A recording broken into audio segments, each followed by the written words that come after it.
Student, आज के lecture में हम देखने वाले हैं continuous data Q1 and Q3 for the continuous frequency distribution are the calculated by applying the following step. मतलब जो भी कंटिन्यूअस डेटा है उसको क्या करना है, हमें फ्रीक्वेंसी डिस्ट्रीब्यूशन करना है। तो उसके लिए उन्होंने जो भी स्टेप दी है, तो वो फर्स्ट स्टेज है arrange the data in the ascending और डिसेंडिंग ऑर्डर। मतलब असेंडिंग और डिसेंडिंग ऑर्डर में वो क्या करना है, अरेंज करना है। सेकेंड यह है right respective frequency of the class. मतलब वो क्लास में क्या फ्रीक्वेंसी क्लास में रिप्रेजेंटिव करना है। उसके बाद थर्ड दिया है find out the cumulative frequency. Cumulative frequency भी निकालनी है हमें। उसके बाद है fourth determine the quartile class. मतलब वो क्वार्टाइल भी क्लास लिया है, उसके लिए उन्होंने फार्मूला दिया है। Formula step 1, first find the value of the quartile Q1 size of n divided by four the observation. उसके बाद Q3 भी निकालना है हमें, तो size of 3n divided by 4 the observation. Step second Q1 is equal to L मतलब lower quartile class plus I n मतलब वो हो गया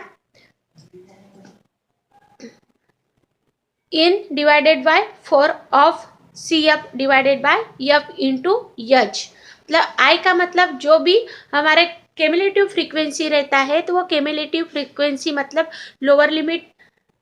उसके बाद F दिया है, फ्रीक्वेंसी दी है। उसके बाद H दिया है, तो H का मतलब upper limit minus lower limit. अब देखो where I L is equal to lower limit of quartile class, F frequency of the quartile class CF। ये CF है, तो cumulative frequency of the class preceding the quartile class. n का मतलब total of frequency, ये total of frequency भी दी है। H upper limit minus lower limit, ये H है, तो ये upper limit minus lower limit of the quartile class. उसके बाद उन्होंने प्रॉब्लम दिया है find out Q1 and Q3 quartile for the following data. अब देखो रेनफॉल इन CMS मतलब उसके बाद 20 to 30, 30 to 40, 40 to 50, 50 to 60। उसके बाद दिया है नंबर ऑफ ईयर्स। अब नंबर ऑफ ईयर्स दिए 7, 20, 17, 6। अब ये हमें क्या करना है, पहले अरेंज करना है वो असेंडिंग और डिसेंडिंग ऑर्डर में। अब वो पहले से ही वो उन्होंने हमें असेंडिंग ऑर्डर में दिया है, तो नंबर ऑफ ईयर्स 20 to 30 का नंबर ऑफ ईयर्स 7 दिया है।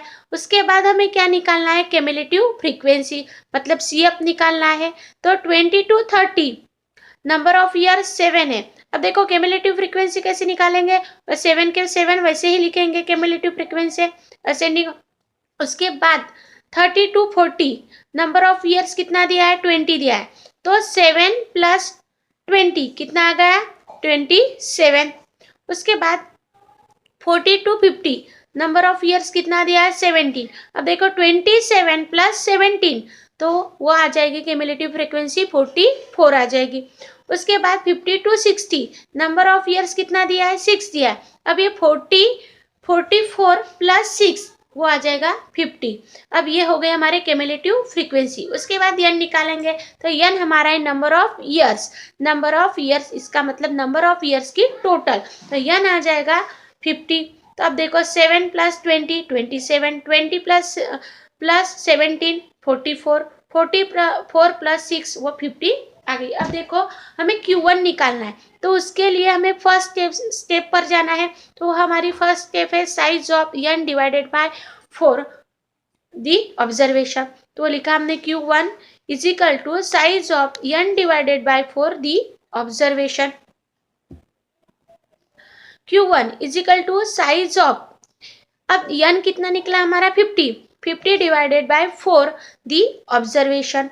अब ये Q1 is equal to size of 12.5 the observation. मतलब 50 को 4 से क्या किया हमने डिवाइड, तो आ जाएगा 12.5 ऑब्जर्वेशन। अब ये 12.5 क्या करना है, हमें ऑब्जर्व करना है। अब देखो 12.5 किसके लाइन में आता है, वो आ जाएगा 27 के लाइन में। अब देखो 12.5 लाइन द CF मतलब क्यूमुलेटिव फ्रीक्वेंसी।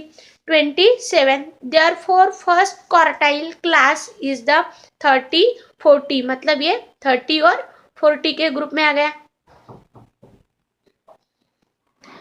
इसीलिए यल मिला हमें 30, यल इज इक्वल टू 30, यप मिला हमें 20, उसके बाद सी एफ मिला हमें 27, मतलब प्रोसीडिंग डेटा तो आ जाएगा 7, एन मिला हमें 50 और यच, अब इसका डिफरेंस 30 to 40 का डिफरेंस है 10 का, तो वह हमारा यच आ गया 10। अब देखो उसको हम सेकेंड स्टेप में डालेंगे, तो वह हमारा सेकेंड स्टेप का फार्मूला है Q1 is equal to L plus bracket में n divided by 4 minus C F divided by F into H.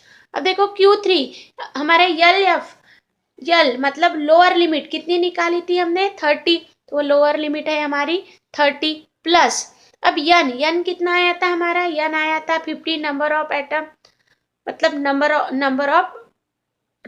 Total of frequency कितनी आई थी 50, तो 50 divided by 4 minus C F का मतलब प्रेसिडिंग डाटा, तो कितना आया था 7 आया था, तो प्रेसिडिंग डाटा 7 डिवाइडेड बाय 20। अब ये फ्रीक्वेंसी कितनी आई थी नंबर ऑफ ईयर्स की 20, तो यहाँ 20 लिखेंगे इनटू यच का मतलब उसका डिफरेंस लोअर लिमिट माइनस अपर लिमिट माइनस लोअर लिमिट कितना आया 10 आया। अब देखो Q1 is equal to 30 plus अब 50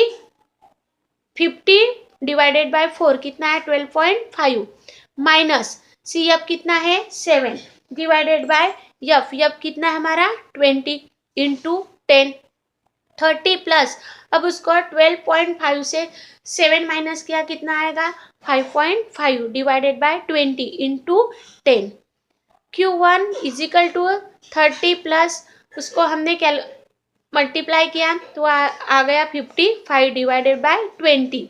अब Q1 is equal to 30 in plus 2.75 मतलब वह 55 डिवाइडेड बाय 20 किया तो आ गया 2.75।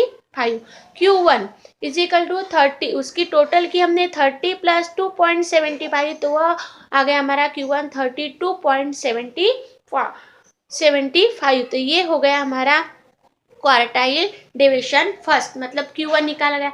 वैसे ही हमें क्या निकालना है Q3 मतलब क्वार्टाइल डेविएशन थर्ड निकालना है।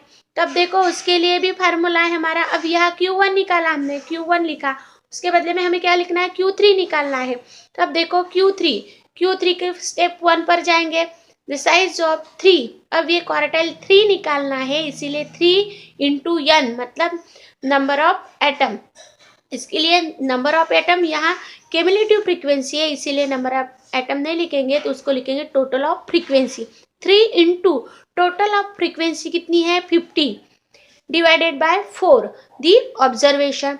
Q3 is equal to size of, अब 3 इंटू 50 कितना आया 150 डिवाइडेड बाय 4 दी ऑब्जर्वेशन। अब Q3 the size of 37.5 the observation. अब देखो 37.5 ये हमारा ऑब्जर्वेशन आ गया, तो अब ये 37.5 को क्या करेंगे हम ऑब्जर्वेशन करेंगे तो किसमें क्यूमुलेटिव फ्रीक्वेंसी में। अब देखो ये 37.5 किसमें इंक्लूड होता है तो ये होता है 44 में। अब देखो 37.5 लाइन इन द CF मतलब cumulative frequency 44 hence the third quartile class is the 40 to 50 मतलब ये क्वार्टाइल क्लास किसमें इंक्लूड होता है 40 to 50 में। अब देखो अब उसका भी यल मतलब लोअर लिमिट, यप मतलब फ्रीक्वेंसी कितनी आएगी 17 आएंगी। उसके बाद सी एफ अब 44 के लाइन में इंक्लूड होता है लेकिन उसके प्रेसिडिंग डाटा कितना है 27 इसीलिए सी एफ हमारा कितना आएगा 27।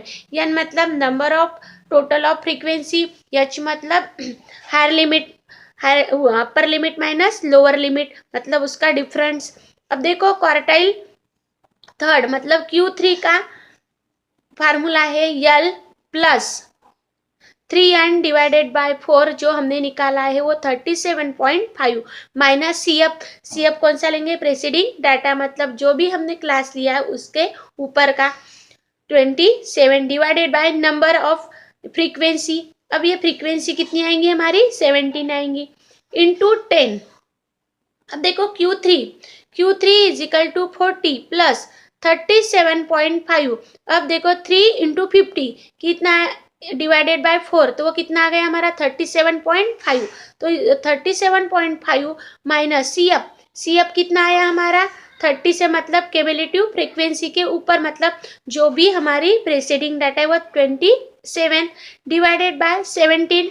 अब 17 क्या है, क्यूमुलेटिव सॉरी फ्रीक्वेंसी हमारी 17 इंटू 10 का मतलब जो भी अपर limit minus lower limit 40 plus, अब देखो 37.5 माइनस 27 डिवाइडेड बाय 17 तो कितना आया 10.5 divided by 17 into 10। Q3 is equal to 40 plus उसको हमने 10.5 इंटू 10 किया तो वो कितना आया 105 डिवाइडेड बाय 17। अब देखो Q3 is equal to 40 plus, अब इसको 1.5 डिवाइडेड बाय 17 किया तो वो आ गया 6.18। अब देखो Q3 कितना आया हमारा 46.18। तो ये हो गए हमारे कंटिन्यूअस डेटा। उसके नेक्स्ट वीडियो में नेक्स्ट क्वेश्चन देखेंगे।